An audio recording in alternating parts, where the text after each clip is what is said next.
बिस्मिल्लाहिर्रहमानिर्रहीम। दोस्तों अस्सलाम वालेकुम। आज की इस वीडियो में हम डिस्कस करेंगे basic principles of complaint letter. यानी जब आप कंप्लेंट लेटर लिखेंगे तो आपको ऐसे कौन से प्रिंसिपल होंगे जिसको मद्देनज़र रखकर अपना लेटर लिखना चाहिए। तो हम आज की इस वीडियो में यही चीज़ डिस्कस करते हैं।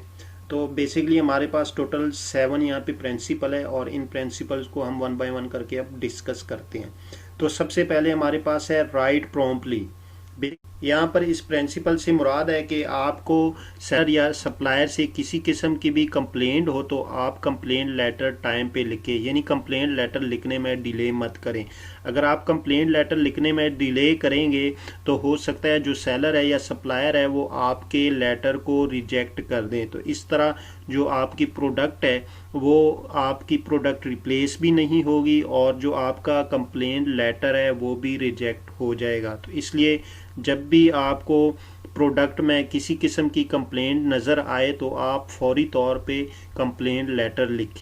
दूसरे नंबर पे हमारे पास है राइट केयरफुली। बेसिकली यहाँ पे राइट केयरफुली से मुराद है कि आप जब भी कंप्लेंट लेटर लिखें तो आपको सबसे पहले वो प्रॉब्लम्स के बारे में पता होना चाहिए कि वाकई ये जो प्रॉब्लम्स या जिस चीज़ के बारे में आप कंप्लेंट लेटर लिख रहे हैं ये एग्जिस्ट कर रहा है। ये ना हो कि आप कंप्लेंट लेटर लिख रहे हैं और वो जो प्रॉब्लम्स है या जिस चीज़ के बारे में आप कंप्लेंट लेटर लिख रहे हैं वो एग्जिस्ट ही नहीं कर रहा, या वो आपकी तरफ से कोई मिस्टेक हुआ है और जिसकी वजह से आप कंप्लेंट लेटर लिख रहे हैं। तो सबसे पहले आप जिस चीज़ के बारे में कंप्लेंट लेटर लिख रहे हैं उसके बारे में आपको नॉलेज होना चाहिए कि वाकई ये जो मिस्टेक है या ये जो कंप्लेंट या ये जो गलती है ये आपके सेलर या सप्लायर की है, तो फिर आप कंप्लेंट लेटर लिखें।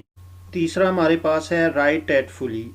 टेटफुली से यहाँ पे मुराद है कि आप जब भी कंप्लेंट लेटर लिखें तो जो दूसरे पर्सन की जो गलती है या जो उनका फॉल्ट है उसको आप जो है हिकमत अमली के साथ, हिकमत अमली से यहाँ पे मुराद है कि आपके पास ऐसे स्किल होने चाहिए कि जिसके ज़रिए आप उनके फॉल्ट को और प्रॉब्लम्स को बयान कर सकें।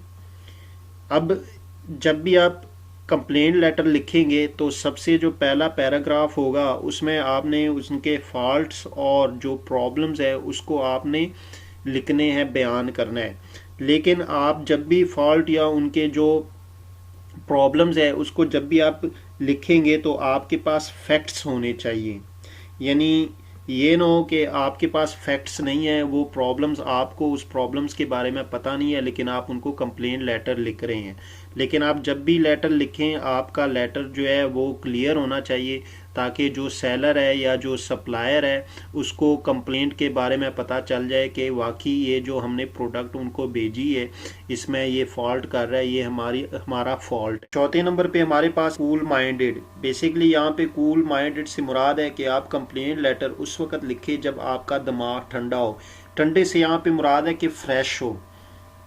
यानी अगर आप कंप्लेंट लेटर किसी एंग्री टोन में लिखेंगे तो जो सेलर है या जो सप्लायर है उसको वो हर्ट करेगा, जिसकी वजह से हो सकता है कि वो आपके लेटर को रिजेक्ट कर दे। तो इसलिए जब भी आप लेटर लिखें तो आप उसको कूल माइंडेड होकर लिखें। अब पांचवें नंबर पे हमारे पास है पॉजिटिव एटीट्यूड। यहाँ पे पॉजिटिव एटीट्यूड से मुराद है कि आप जब भी कंप्लेंट लेटर लिखेंगे तो आप फ्रेंडली लैंग्वेज में उसको लिखें। यानी कभी भी आप कंप्लेंट लेटर लिखते हुए उसको धमकियाँ ना दें कि मैं ये करूँगा, मैं वो कर दूँगा। तो आप जब भी कंप्लेंट लेटर लिखें उसको फ्रेंडली पॉजिटिव एटीट्यूड के साथ कंप्लेंट लेटर लिखें। जब आप कंप्लेंट लेटर पॉजिटिव एटीट्यूड के साथ लिखेंगे तो जो सेलर है या जो सप्लायर है वो भी आपके लेटर को एंटरटेन कर देगा। 9वें नंबर पे हमारे पास है नेसेसरी डिटेल्स। बेसिकली यहाँ नेसेसरी डिटेल्स से मुराद है कि आप जब भी कंप्लेंट लेटर लिखेंगे तो अपने कंप्लेंट लेटर में जो आपने गुड्स रिसीव की है और जो आपने ऑर्डर लेटर उसको भेजा था उससे रिलेटेड जितनी भी नेसेसरी डिटेल होगी वो आप अपने कंप्लेंट लेटर में इंक्लूड कर देंगे। इससे ये होगा कि जो आपका सेलर या जो सप्लायर है वो आपके कंप्लेंट लेटर को जल्दी से प्रोसेस में डाल देगा। अब लास्ट पे हमारे पास है इंडिकेट लॉस। यहाँ पे इंडिकेट लॉस से मुराद है कि आप जब भी अपना कंप्लेंट लेटर लिखेंगे तो उसमें आपको जितना लॉस हुआ है, जितना नुकसान है, वो भी आप अपने लेटर में इंक्लूड कर देंगे। ये हमारे पास कुछ प्रिंसिपल्स है कंप्लेंट लेटर के।